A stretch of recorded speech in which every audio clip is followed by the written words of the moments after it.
Bonsoir à tous, c'est confirmé, le PSG tient sa priorité XXL à 80 millions d'euros. Selon la presse portugaise, il va falloir surveiller de très près le PSG dans le dossier menant à Thomas Araújo, le défenseur du SL Benfica. Il y a de fortes chances que la défense soit le principal chantier du PSG cet été, et je suis bien d'accord. Car oui, en plus de trouver une doublure digne de ce nom à Achraf Hakimi, pareil pour Nuno Mendes aussi, Luis Campos aura surtout pour mission d'attirer un central droitier capable de prendre la relève de Marquinhos à moyen terme, car Marquinhos, comme je vous l'ai dit à plusieurs reprises, est ton seul défenseur central droit. Et en plus, c'est pas sûr que Marquinhos poursuive l'aventure. Voilà, donc c'est ça. Donc c'est très important, c'est vraiment essentiel pour le PSG. C'est vital que le PSG aille chercher au moins un défenseur central, voire deux.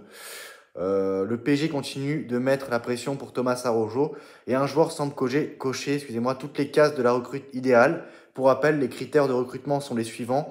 Un défenseur central droitier jeune mais doté d'une vraie expérience du haut niveau. Un profil qui correspond donc par point à Thomas Araújo, le taulier du Benfica. Âgé de 22 ans, ce dernier sort d'une saison une fois encore excellente avec le maillot des Aigles. Surtout, il évolue très régulièrement comme latéral droit, poste qui lui va ravir. Et la polyvalence, c'est ce que recherche Luis Enrique. Dans cette optique, Record nous informe à ce jour que le PSG continue son forcing dans ce dossier. Donc, Record croit même savoir que le club de la capitale, dans une refonte totale, pourrait se séparer de Presnel Kimpembe qui devait dégager du club depuis plusieurs années déjà. Je ne comprends toujours pas pourquoi il est toujours au club celui-là. Et possiblement Marquinhos cet été, et Thomas Araújo ferait donc bel et bien partie des priorités de Luis Campos. Problème, le Benfica, qui n'est pas certain de vouloir vendre Thomas Araújo, pourrait se retrancher derrière sa clause libératoire, à savoir 80 millions d'euros. Donc si les négociations se compliquent, le PSG, de toute façon, dans le pire des cas, pourra payer sa clause libératoire qui vaut 80 millions d'euros, qui est assez cher à mes yeux.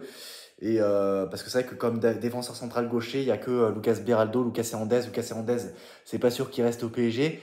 Même si ces derniers matchs, ça va, je trouvais qu'il faisait le taf pour jouer quelques matchs en Ligue 1, la rotation.